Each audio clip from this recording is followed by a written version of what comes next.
Muchas gracias, Washington, muchas gracias a todos. Es un honor y una gran alegría compartir con el Rotary Club de Montevideo esta tertulia.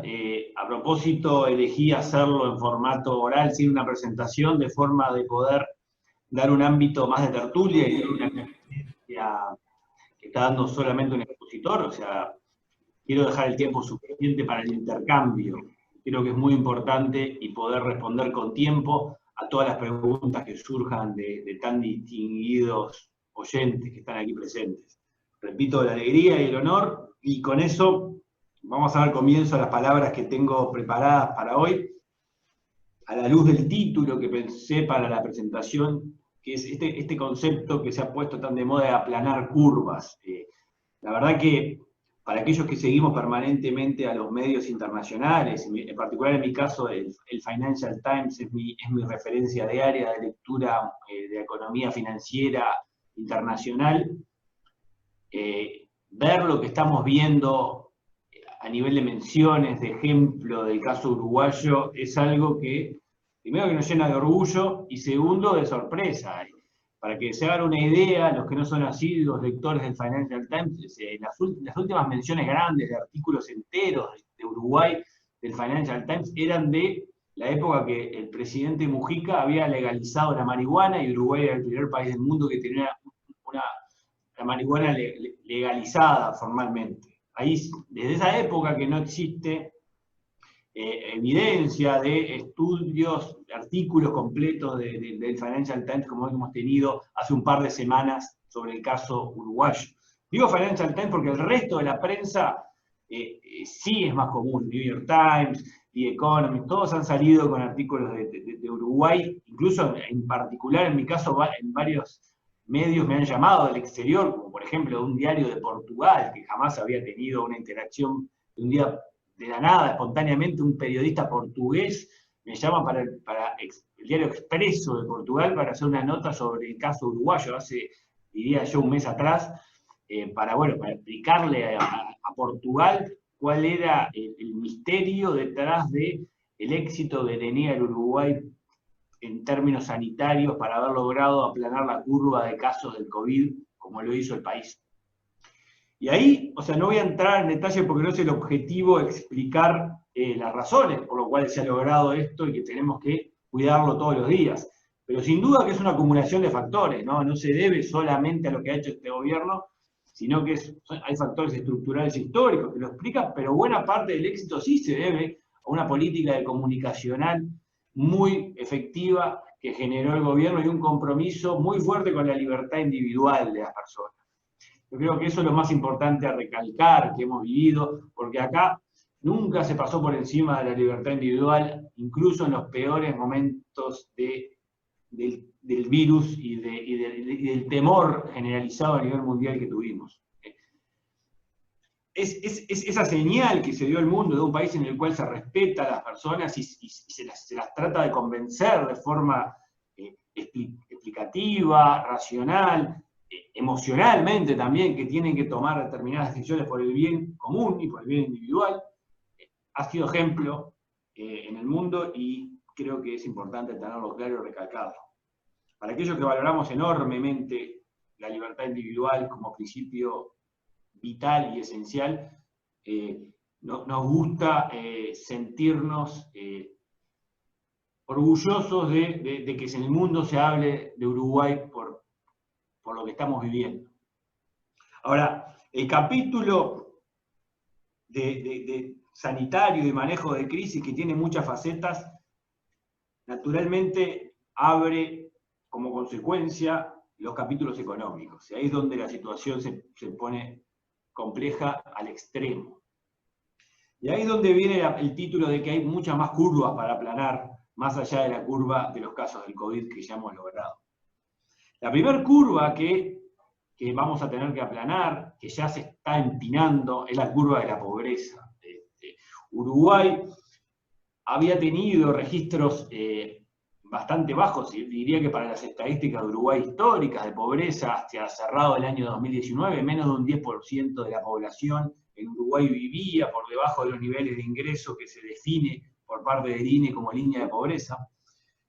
Ahora, cuando uno analiza más en detalle, obviamente las características más estructurales de esa población de vulnerabilidad, los hechos están demostrando rápidamente que el porcentaje de población y de hogares que estaban en condiciones muy vulnerables era bastante mayor que el 10%, y que los números obviamente siempre son fríos, y más aún en la pobreza, porque imagínense y tengan claro que cuando uno mide por parte del Instituto Nacional de Estadística, la pobreza está diciendo que cuántas personas tienen un ingreso promedio que supera un valor de ingreso que se considera por parte del INE, en base a estándares internacionales, el nivel de ingreso mínimo que una persona tiene que tener para completar una canasta de alimentos y de servicios y de bienes para tener un nivel de vida de calidad mínimo, que se define como la línea de pobreza. Bueno, imagínense que una persona que tiene, no sé, un 5% en el momento en que fue encuestado de ingreso superior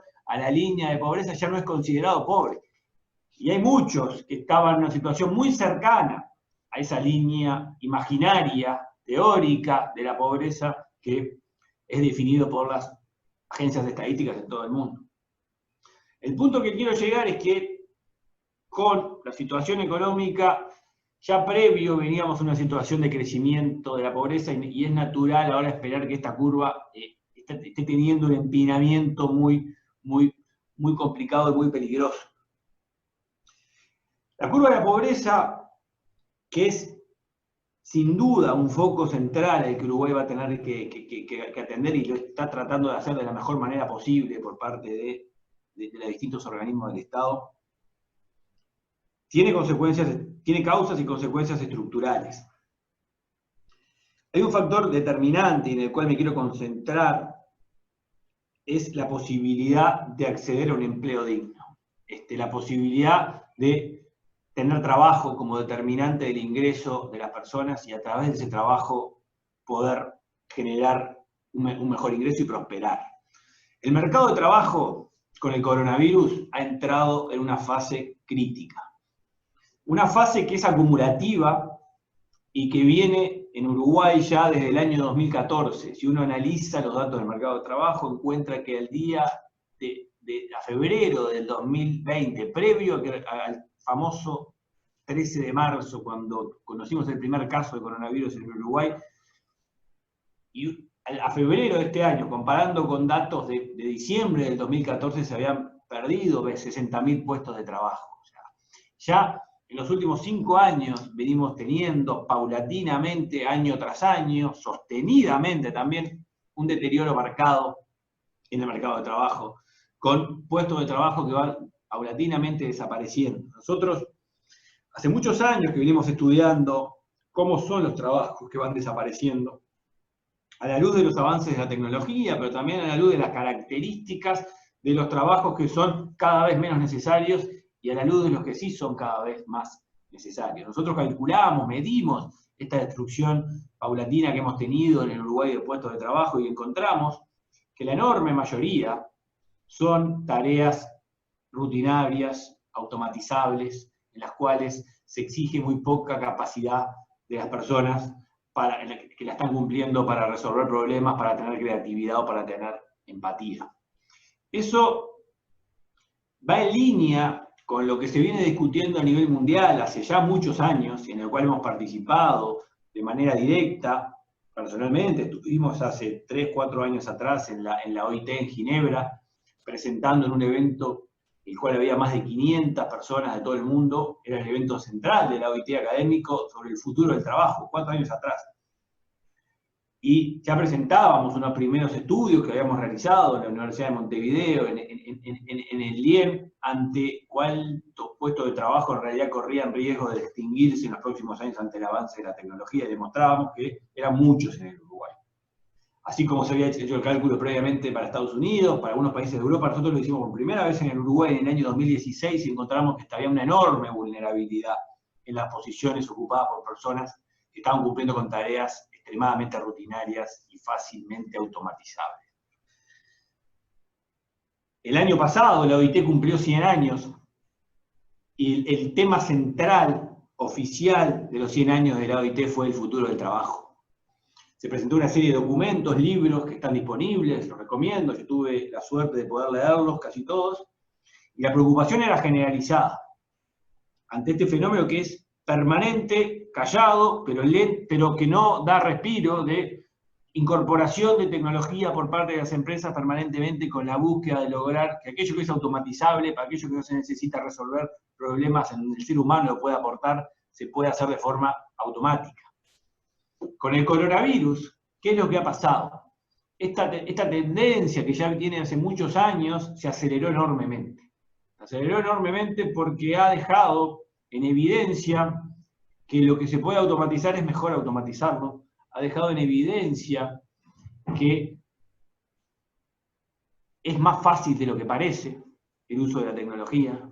Ha obligado a muchos a hacer el esfuerzo inicial para incorporar la tecnología. Siempre cuando uno está en un proceso de automatización, esto me tocó vivirlo del lado del consultor en los últimos años, con empresas de todos los rubros en el Uruguay, de primera línea y de pymes, y que también lo están incorporando. El producto más buscado por todos los empresarios hoy es lo que se llama RPA, con sus siglas, que es robotización de procesos automáticos. O sea, se están comprando programas que básicamente hacen de forma automática una conciliación bancaria, que básicamente entran a la página web de la DGI, sacan los datos de ahí, los pegan en una planilla de Excel, hacen los cálculos y tienen el número que quiere el empresario para tomar una decisión. Y lo hace automáticamente como si estuviera una persona manejando el mouse, pero no, pero es una especie de robot que está instalado en la computadora y se vende cada vez más, como pan caliente se vendía el año pasado y el anterior. Bueno, en 8 meses de trabajo de estas máquinas, una vez que están instaladas, que se tienen que adaptar a cada empresa, se pagan solas, en 8 meses de los sueldos que se le pagaban a la persona que cumplía esa tarea. Eso también está demostrado, y cada vez eran menos para poder la automatización, que después dura muchos años para adelante. Al punto que quiero llegar es que el coronavirus, la situación de fragilidad subyacente que veníamos arrastrando desde el año 2014 ha generado un foco muy serio de tensión y muy grave en el mercado de trabajo, porque en la medida que la actividad económica se pueda, en el mejor de los escenarios, ir recuperando, llegando a los niveles, va a quedar un lastre muy doloroso de gente que lamentablemente no va a poder recuperar su posición porque las empresas no están en condiciones de contratarla, porque en primer lugar no la necesitan y en segundo lugar no tienen los recursos para hacerlo. Otro fenómeno que se vio a nivel empresarial durante estos meses de crisis fue un estudio pormenorizado de cada rubro de gastos. Y cuando uno habla con los empresarios de todos los rubros, y he tenido la suerte de hacerlo en los últimos meses de forma intensiva, con todos los rubros y con los principales empresarios del país, la conclusión generalizada es que pueden hacer lo mismo en las empresas con entre un 20 y un 30% menos de empleados. Todos los sectores, todos los rubros, generalizados. O sea, entre 20 y 30% menos de personas para hacer lo mismo, es lo que dicen hoy los principales empresarios del país en todos los rubros. Por lo tanto, hay un 20% de empleo que queda por el camino, que ya no se va a regenerar, y donde lamentablemente los recursos fiscales y del gobierno para contribuir a ese proceso son muy escasos. Lamentablemente no tenemos la capacidad de que ese empleo sea cubierto, por ejemplo, con empleo público. O sea, estamos en una situación que imposibilita al gobierno tomar ese rol que en el pasado sí se ha tomado. O sea, tengamos claro que hace tiempo ya que el sector público es uno de los principales generadores de empleo, y el sector privado hace bastante más tiempo. De hecho, le decía que el empleo general del país cae desde 2014. Si uno se fija solo en el empleo del sector privado, cae desde el año 2010 en el Uruguay. Esa caída fue compensada por el empleo público entre 2010 y 2014, y ya a partir de 2014, cuando el empleo público deja de crecer de forma fuerte, se mantiene básicamente en niveles elevados, el empleo total del país empieza a caer. Entonces no estamos más como país en condiciones financieras fiscales como para sostener un empleo público y por lo tanto estamos ante una crisis. Por eso digo que es una crisis que va a tener un foco central en el mercado de trabajo con un desempleo tecnológico que llegó para quedarse y en el cual hay solo una solución, que es compleja y lleva tiempo. Y esto es lo que salía como resultado de la lectura de los documentos publicados el año pasado por la OIT antes de los 100 años.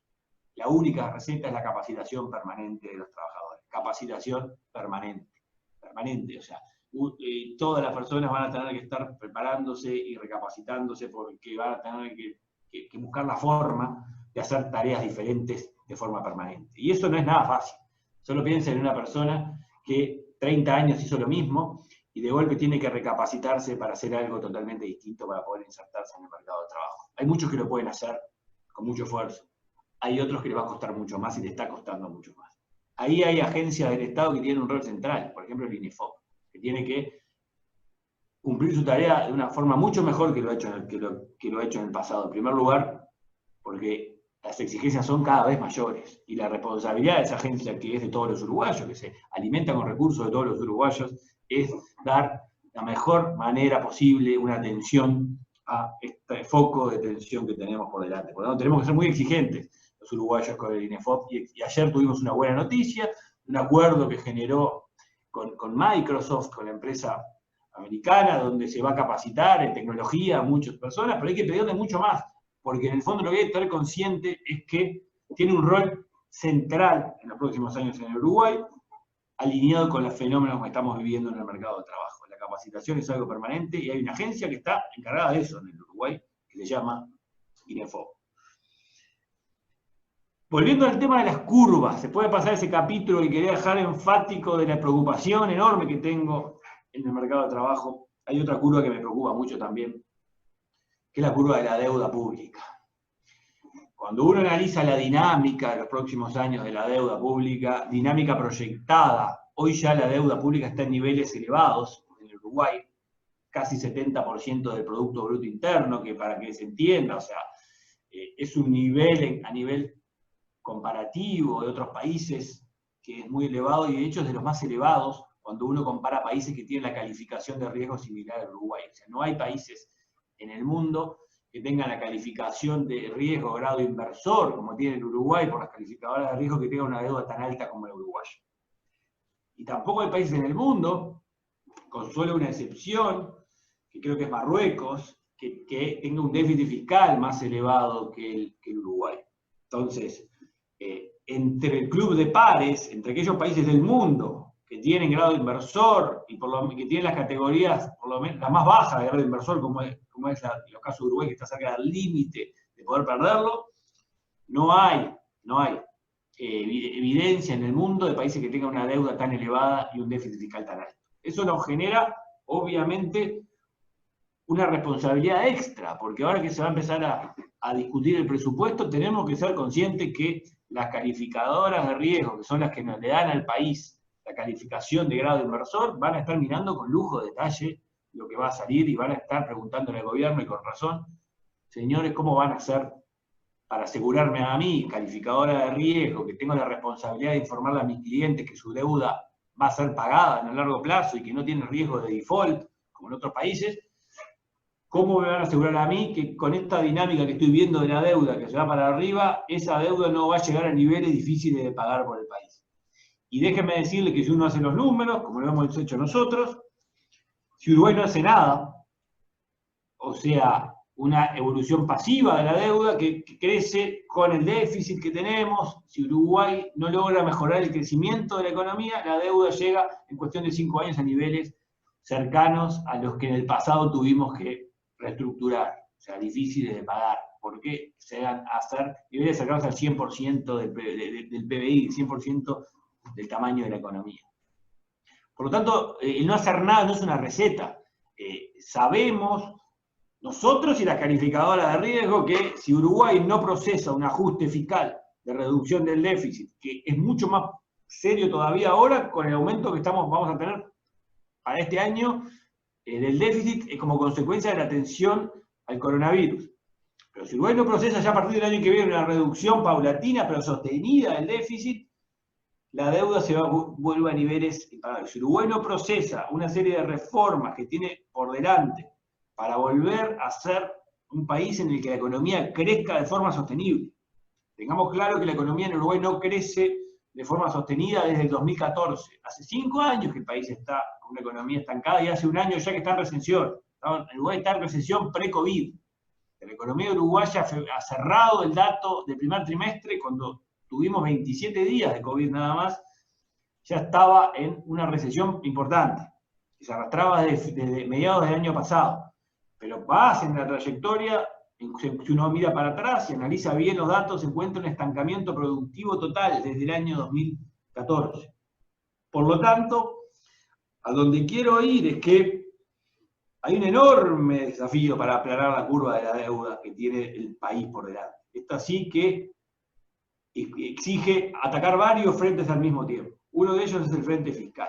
Y las demandas son gigantescas. En un contexto en que tenemos a todos los ministerios, ahora en este momento, rehaciendo planes, armando planes de emergencia y reestructurando al post-COVID, todos tienen demandas nuevas. En ese contexto, el gobierno va a tener que recortar gastos. Y ahí, porque no tiene más remedio. No es viable tener la actual situación fiscal. No se puede pagar más el gasto público. Es imposible de pagar, y menos que siga creciendo. Hay que reducirlo. Y ahí la tarea va a ser de microcirugía. A mí me gusta poner esta imagen de lo que tiene que hacer el Ministerio de Economía y la OPP en estos momentos, es agarrar como el pintor de pared que tiene una espátula y empieza a pasarla a la pared, sacar las distintas capas de pintura que fueron quedando hasta llegar al ladrillo, rasquetear las paredes. Bueno, eso es lo que creemos que hay que hacer en cada oficina del Estado, en cada repartición, porque se han acumulado una tras otra capas de pintura, que muchas de ellas tapan una pintura anterior. Entonces, cuando uno empieza a rasquetear, encuentra la pintura roja, debajo una verde, una azul, una blanca, y al final hay que llegar hasta el ladrillo. O hasta el bloque. No hay otra alternativa, y en algunas habrá que pintar de nuevo, y en otras habrá que dejarlo en bloque. Pero esa tiene que ser la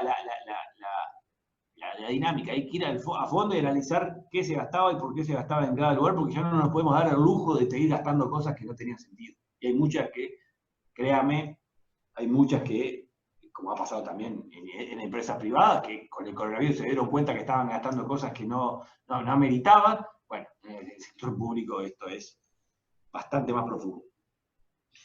Pero no alcanza. Y con esto quiero ir redondeando el concepto. O sea, no alcanza solo con hacer un ajuste de gasto para frenar la dinámica ascendente de la deuda pública. No alcanza. La curva de la deuda, para aplanarla, necesita que la economía crezca. Y que retome un crecimiento, repito, no se veía desde el 2014. Y la única receta para esto es que haya inversión.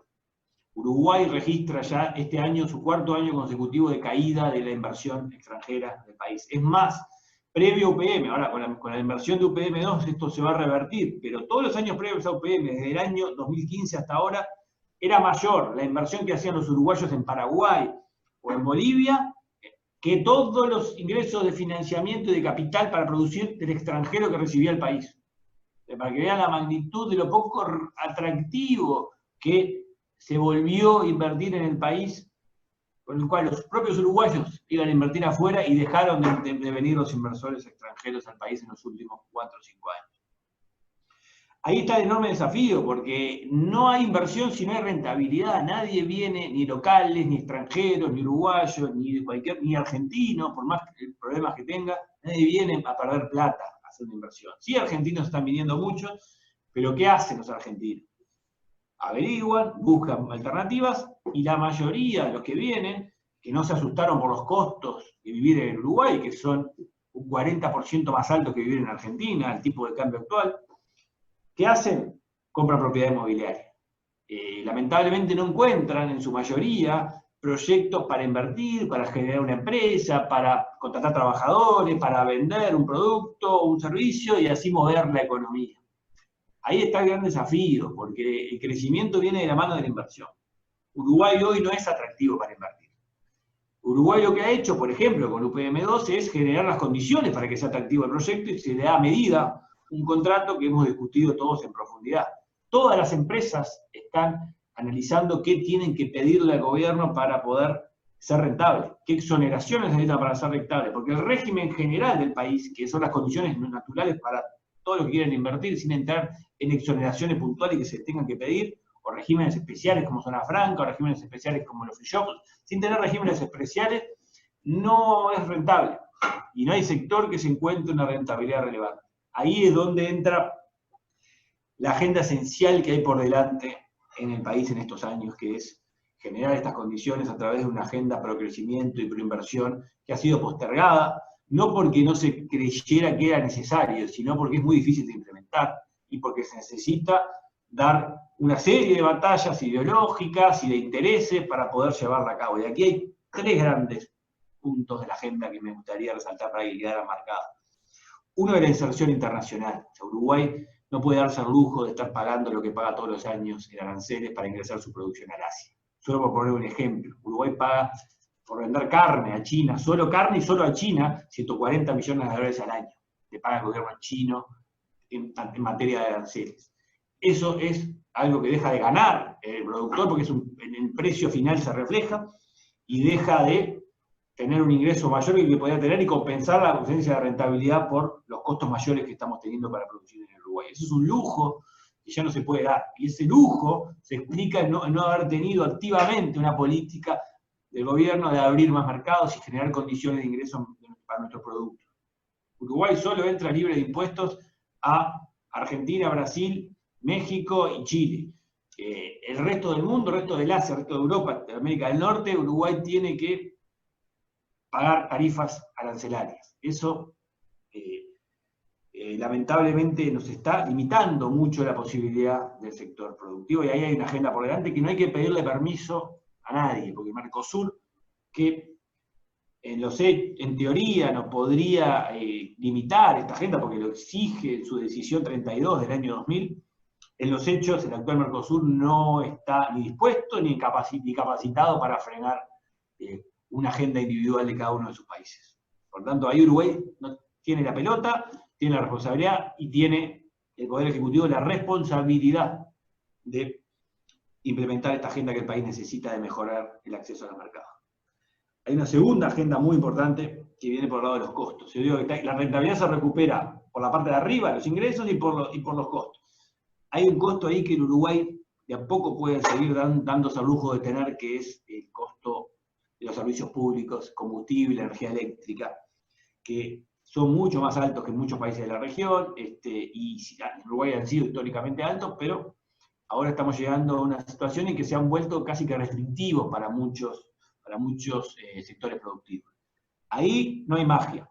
Ahí la receta es que las empresas públicas funcionen como empresas y que queden desatadas de las necesidades fiscales del gobierno. Las empresas públicas, los uruguayos queremos que sean públicas, lo hemos zanjado históricamente, pero pueden funcionar mucho mejor siendo públicas. Tienen que cambiar la forma en que se gobierna, la forma en que sus directorios tienen una interlocución con el gobierno de turno y tienen que tener una dinámica diferente en la cual puedan responder ante las decisiones que toman y poder independizarse de tener que tapar agujeros del fisco.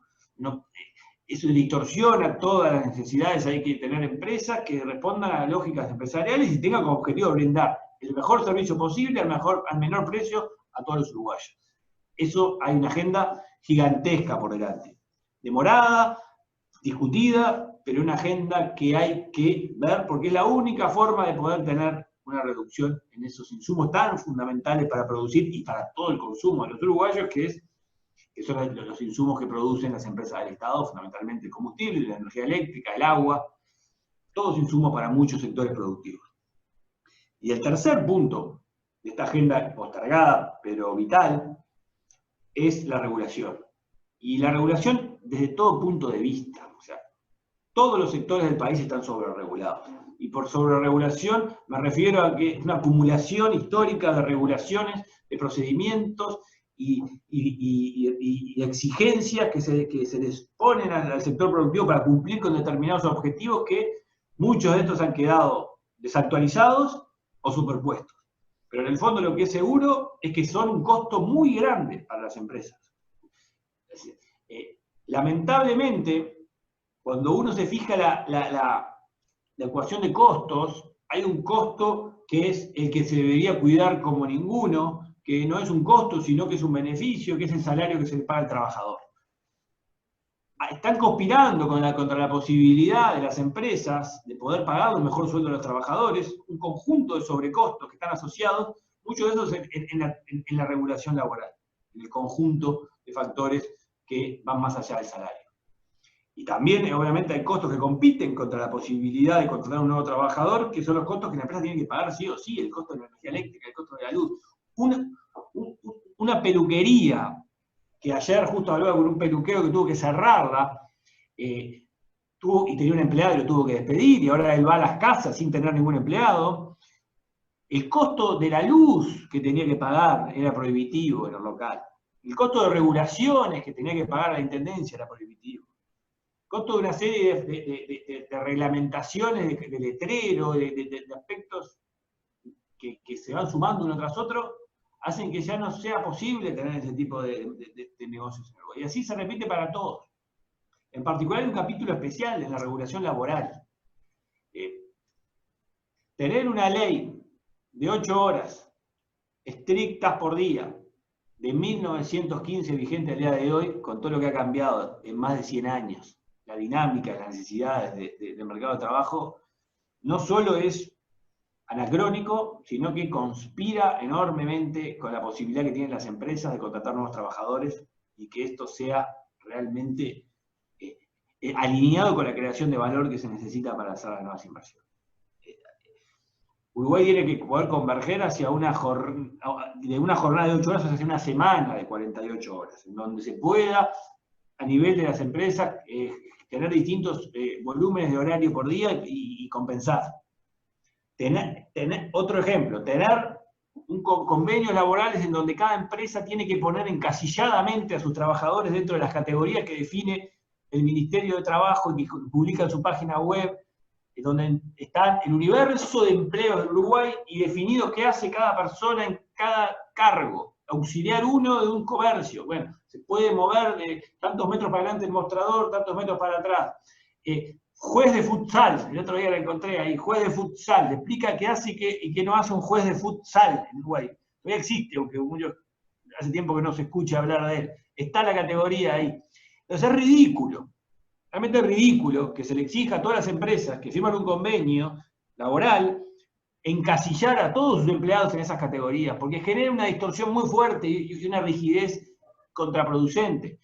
Obviamente la mayoría de los trabajadores y empresarios se ponen de acuerdo y no los cumplen, y no pasa nada. Pero los que no, los más afiliados al sindicato, los que son más, no están tan conformes con la empresa, lo que sea, naturalmente, ¿de qué es lo que dicen? No, acá está firmado en mi convenio, yo hago esto, y usted quiere que yo haga por este día porque las circunstancias cambiaron, porque hoy me necesita para otra cosa, vamos a tener que sentarnos a negociar un nuevo convenio, o vamos a tener que dar cambio de condiciones. Eso genera un sobrecosto muy importante y complejiza la decisión de contratar a un nuevo trabajador. Finalmente conspira, porque cuando uno habla con todos los empresarios, como lo hacemos permanentemente hace muchos años, ¿qué es lo que nos dicen? Que el costo la central no es el costo del salario, es la inseguridad jurídica que genera la regulación laboral en el Uruguay actual, que hace que las decisiones que se tienen que tomar a nivel de empresa estén al límite, en los grises de la regulación laboral, que está lleno de grises, y genera una enorme inseguridad jurídica para el empresario. Eso está presente, lo he hablado con abogados laboralistas de grado 5, en varias ocasiones, y es consenso. Hay que hacer algunas modificaciones para adaptar la regulación actual a las necesidades que tiene el mercado. La agenda es muy compleja, porque hablé de inserción internacional, hablé de empresas públicas, hablé de regulación laboral. Imagínense que son 3 guerras mundiales, ¿no? O sea, empresa pública, inserción internacional, Mercosur y regulación laboral. Son 3 frentes en los que el gobierno anterior quería avanzar también. Todos escuchamos infinidad de veces al ex canciller Nin Noboa hablar de mejorar la inserción internacional del país, un mejor Mercosur más abierto, donde cada país pueda tener una agenda. La realidad es que pasó el tiempo y lo único que se pudo lograr fue un acuerdo con Chile, en donde mejora marginalmente, casi que nulamente, el acceso del comercio al exterior de Uruguay. También se quiso avanzar en empresas públicas, desde la OPP, en el gobierno anterior, participé de forma activa en varias reuniones con gente que trajeron del exterior y se quería avanzar, pero tampoco se dieron muchos avances. Se quería avanzar, hablé con Fernando Pereira, del PIT-CNT, con Marcelo Audal, en cambios en el mercado laboral, y tampoco se pudo avanzar. Hay una gran diferencia, y eso es lo que me hace ser optimista, y quiero cerrar con optimismo esta presentación. Tenemos un parlamento nuevo, que va a estar 5 años, que tiene mandato en sus programas de gobierno de los 5 partidos, los 5 que están en la coalición. A mí no me importa que la coalición se rompa mañana o se rompa pasado. A mí me importan los programas de cada uno de los 5 partidos que están hoy representados por diputados y senadores en el Parlamento y que responden al programa original por el cual fueron votados. El diputado del Partido Independiente fue votado por un programa del Partido Independiente. Los diputados de Cabildo Abierto fueron elegidos por un programa de Cabildo Abierto, así como los del Partido Colorado, del Partido Nacional, del Partido de la Gente. Bueno, nosotros analizamos a fondo todos los programas. Y en todos, sin excepciones, hay un acuerdo a empezar cercano al 80% en los temas. Y en todos están estos temas que acabo de mencionar de la agenda para el crecimiento. En todos está la preocupación de mejorar las empresas públicas, de mejorar la inserción del país en los mercados externos y de mejorar la regulación en todos los ámbitos para hacer más productivo el sector empresarial. Por lo tanto, está el hambre y la gana de comer. Digo que está el hambre porque sin esta agenda no hay crecimiento en el país. O sea, no se puede esperar más. Hace 5 años que no hay crecimiento y empeoró la situación todavía con el coronavirus. La famosa V de recuperación que tanto se habla, que es el mejor de los escenarios, una V corta, que uno rebota y vuelve al mismo lugar, tengamos claro que se vuelve una recesión. O sea, era una recesión en el lugar anterior, era una economía que venía cayendo. O sea, si volvemos y picamos como la pelota de ping-pong que vuelve al mismo lugar, volvemos a una situación recesiva. Esta agenda es necesaria para que Uruguay salga del estancamiento de la recesión y vuelva a la inversión y vuelva al crecimiento. Entonces está el hambre, pero está también la gana de comer, porque los programas lo prometieron. O sea, la promesa está hecha, hay un 60% del Parlamento que prometió que iba a hacer estas cosas en los próximos años, entonces se tienen que juntar las dos partes. Y ahí está la agenda del Ejecutivo de por medio, que tiene que ponerlo sobre la mesa y tiene que ejecutar esta agenda de reforma, que es muy compleja, que todo tiene componente ideológico y de intereses creados, pero que no hay más remedio que llevarla a cabo. Y ahí la sociedad civil, como por ejemplo nosotros desde Ceres, vamos a estar generando información, generando informes, generando análisis, para que la mesa de debate sea un poco más alta. Se sube el nivel del debate, porque estos temas son todos debatibles, son generalmente viciados por un componente ideológico y tenemos que lograr, porque el país se lo merece, aprovechar el contexto mundial para atraer inversiones y que estas reformas no generen una parálisis de discusión y violencia que haga perder otro de los principales activos gigantescos que tiene el país, que es ser el único país de toda América del Sur y América Central, desde México hasta abajo, que no tuvo en el último año previo al COVID movilizaciones masivas y violentas en la calle. Es un tesoro, es el único. O sea, lo chequeé uno por uno, todos desde México, pasando por Centroamérica, no hay excepciones. El único país que no tuvo violencia, agresividad, masividad en las calles el último año previo al COVID, no previo a que entráramos en esta fase de cuarentena, es Uruguay. Eso es muy valorado, muy valioso, y tenemos que cuidarlo entre todos, porque tenemos que procesar estas reformas en ese marco, en un marco de estabilidad, en un marco de respeto por la estabilidad política y social que existe en el Uruguay, que tenemos que cuidarlo entre todos, los que están en el Ejecutivo, los que están en el Legislativo y los que forman opinión en posiciones distintas de liderazgo, como tienen muchos de ustedes, y los que estamos dirigiendo instituciones como seres que tienen como objetivo ayudar, contribuir a un debate público de políticas públicas de mayor calidad y más profundidad. Ese es el mensaje que les quiero dar. Tenemos una oportunidad como país, pero es una oportunidad que la vamos a ver pasar de costado si no se hacen las reformas que el país necesita para poder capitalizar el interés que hay en el mundo por el Uruguay. Es grande la oportunidad, el desafío también es muy grande. Tengamos claro que hay que estar a la altura de las circunstancias y cada uno de su lugar deberá contribuir para que el país pueda darse este salto de calidad que es fundamental para poder sostener el nivel de vida que ha mejorado tanto en los últimos años y y para poder seguir mejorándolo. Así que esas son las palabras, agradezco mucho la invitación y estoy abierto a responder las preguntas que ustedes dispongan en el tiempo dispuesto para la conferencia y para el Zoom. Muchas gracias, economista, Mundo, y como tú dijiste al principio, vamos a tener la amabilidad de tener dos preguntas que alguno de los participantes va a tener con toda seguridad. Aquí tenemos una de las preguntas que van a hacer.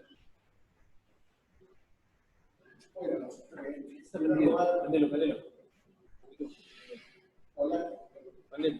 Abrigo. Bueno, en primer lugar, agradecer la claridad y sobre todo el tono imperativo con el que se nos impone hacer las reformas bajo apercibimiento de caer en la condición de país fallido. En segundo lugar, una preocupación que nos asalta creo que a todos. Este país está dividido 50 y 50. ¿Cómo es posible que cosas tan elementales, que no se necesita más que vivir de un ingreso determinado o aspirar a hacerlo, para una gran mayoría de la población sea simplemente una cuestión de paciencia y de seguir gastando lo que no tenemos y marcando que las regulaciones son necesarias para que una cantidad de gente viva de un salario público?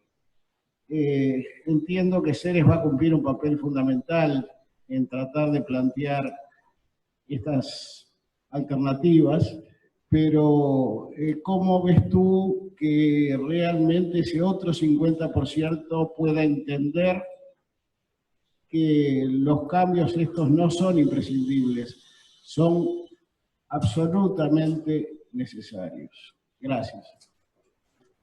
Sí, lo primero, que no es todo, el 50% al que se refiere no es homogéneo, no es todo igual y está compartimentado en opiniones y pensamientos muy distintos. De hecho, yo me animaría a apostar que de ese 50% hay por lo menos un 30% que también está de acuerdo con estas reformas necesarias para el país. Obviamente con matices, pero en las grandes líneas también está de acuerdo. O sea que no es un 50 contra 50, es casi un 80-20. El tema que hay que buscar una forma de articularlo para que pueda ser efectivo.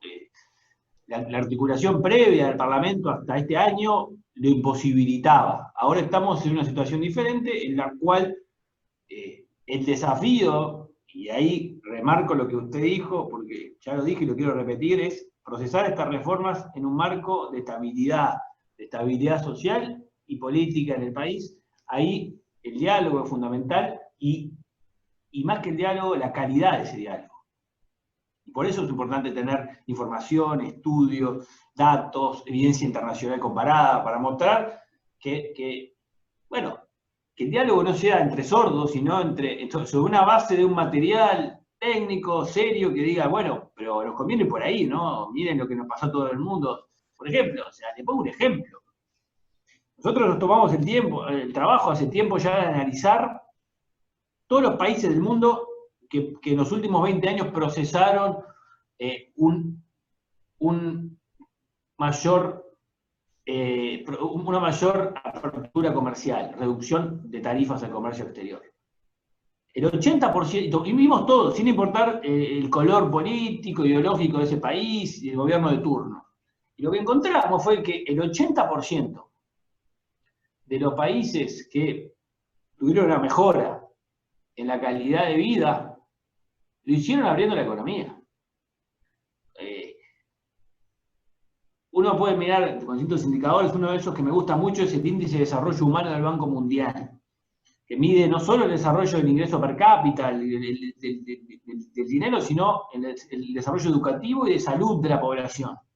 De todos los países emergentes, no los países avanzados, que mejoraron el desarrollo humano en los últimos 20 años, el 80% lo hizo con mayor apertura comercial. Hay un 20% que lo hizo por una multiplicidad de otros factores, pero hay un 80% que fue reduciendo aranceles. Es contundente la evidencia. Bueno, a eso yo le llamo, le puse solo como ejemplo, el tipo de material que hay que estar generando para que la discusión se baje en esto. No me digan que es bueno o es malo abrir la economía porque genera dependencia o que genera que no se puede proteger a los sectores industriales que van a recibir más competencia del exterior.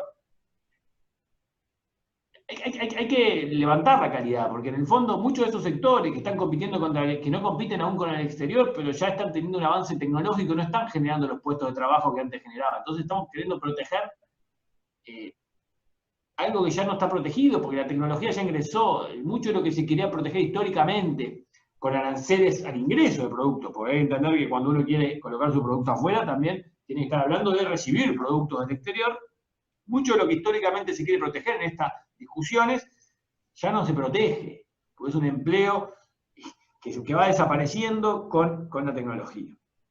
Aquí voy con esto, simplemente quería poner un ejemplo, me extendí demasiado en la respuesta a decir lo que yo creo que hay que hacer para contribuir a ese debate más profundo y más civilizado, es generar datos, información, precisar los conceptos y hacer lo que sea necesario para evitar que el debate sea entre eslóganes y entre posiciones ideológicas que nunca se van a juntar.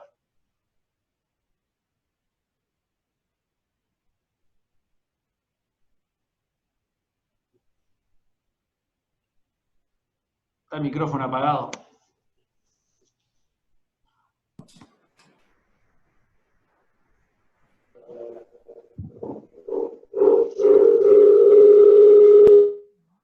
Sí, ahí bueno, ahora.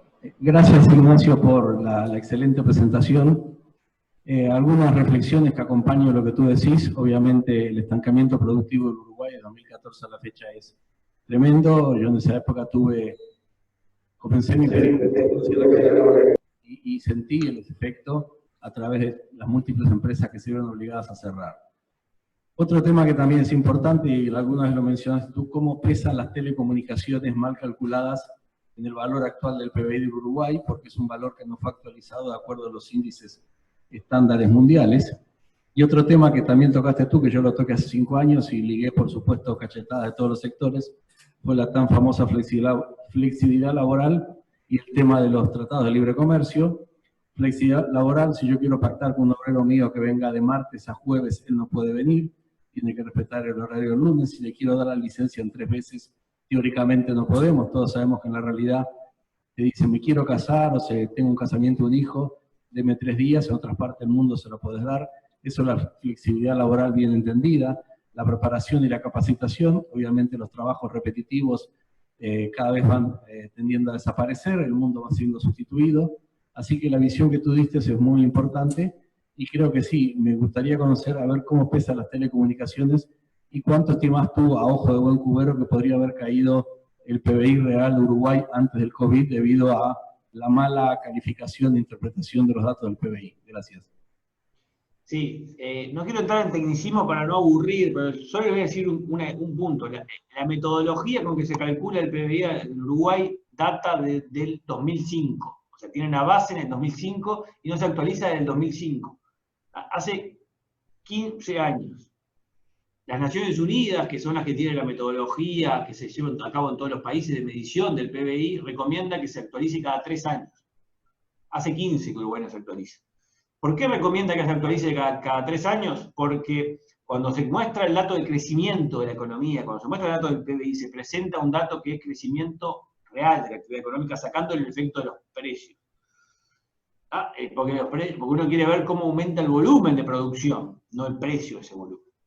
Y ahí hay un factor, un sector que ha tenido un cambio dramático y tiene permanentemente un cambio, que es el del sector de las telecomunicaciones. Simplemente recuerden lo que era hablar hace 15 años atrás entre celulares de números de diferentes compañías o llamar a un número fijo de un celular, que tenía en los teléfonos bloqueado el 0 para que la gente no llame al celular, en las oficinas, o era prohibitivo hablar estaban los famosos números amigos que te daban las compañías. Bueno, hoy se habla gratis, ni que hablar que se habla a través de otras plataformas, pero las llamadas de celulares son gratis. Entonces imaginen solo una cosa, que si a lo que se habla hoy ustedes por celular tuvieran que pagar los precios que se pagaba en el 2005, ¿cuánto se sobreestimaría el valor de esa producción de telecomunicaciones el día de hoy? Bueno, ese es el problema que hoy tenemos. O sea, estamos poniéndole un precio fijo del año 2005 a algo que cayó exponencialmente de precio, pero que se usa más. O sea, tenés algo que se usa mucho más y sale mucho más barato, valuado a un precio mucho más caro. Eso hace una distorsión gigantesca que se tiene que revisar rápidamente, porque aparte, esa distorsión es muy importante ahora, porque si hay un sector que ha crecido con el COVID y que va a ser ahora el que más va a crecer en el trimestre que se va a conocer el dato del PBI que ya cerró, que es el segundo trimestre del año, abril, mayo, junio, si hay un sector que creció en ese trimestre, ese es de las telecomunicaciones. Entonces imagínense que vamos a tener una medida tremendamente distorsionada cuando salga el dato, que se va a publicar, siempre se publica con 3 meses de postergado. En septiembre vamos a conocer un dato del segundo trimestre del año, COVID a full, telecomunicaciones volando, el resto de la economía colapsando. Ahí va a haber una distorsión natural de la medición, porque vamos a estar poniéndole un precio a algo que vale menos, mucho menos, que es el costo por minuto de las telecomunicaciones en todos los formatos que se les ocurran. Baja todos los años. Por eso te piden cada 3 años como mínimo actualizar esto en las Naciones Unidas. Y Uruguay, por distintas razones, la verdad que a esta altura inexplicables, no ha actualizado esta base de cálculo y ha generado obviamente una distorsión en la medición que uno mira y esa distorsión genera interpretaciones distorsionadas de la realidad. Y ahí creo que es urgente que Uruguay tenga esta revisión. Y es una preocupación importante porque no solo se da con el PBI, se da también con el IPC, con la inflación, con la canasta de consumo, que hace tiempo que no está revisada. Ha cambiado mucho el patrón de consumo de los uruguayos. Bueno, el INE, el Instituto Nacional de Estadística, no actualizó, hace mucho tiempo que no actualiza la canasta sobre la cual se calcula el IPC, o sea, la cantidad de bienes y la canasta de consumo representativa de un uruguayo, en la cual se computan todos los meses los precios para dar la inflación. Eso hay que revisarlo, y también está atrasado. Hay una agenda de revisión metodológica de los distintos indicadores fundamentales que se publican permanentemente en el país que está pendiente. La semana pasada estuve reunido con la representante en Uruguay de las Naciones Unidas. Este es uno de los temas en el cual está preocupada las Naciones Unidas y quiere que el gobierno avance rápido. Se está haciendo el esfuerzo, pero tienen que empezar a verse ya rápidamente los resultados de la actualización de todos los indicadores para mejorar la metodología y ponerlos a tiro, que reflejen lo que tienen que reflejar de la mejor manera posible. Un indicador siempre es cuestionable porque es un indicador, una simplificación de la realidad. Más cuestionable se vuelve si no se actualiza y no se moderniza porque refleja una realidad vieja. Eso es lo que nos está pasando en varios frentes, no solo con el PBI en los datos de Uruguay. Bueno, muy bien. Quiero agradecer a los socios del Rotary de Montevideo y a los que no son socios por haber estado en esta magnífica exposición. Todos los socios y los que te escucharon, y la directiva y yo te agradecemos enormemente la calidad de esta exposición y la clase que nos has dado. Te agradecemos enormemente, las puertas del Rotary siempre están abiertas para ti, de tal manera que ya nos veremos en algún otro momento.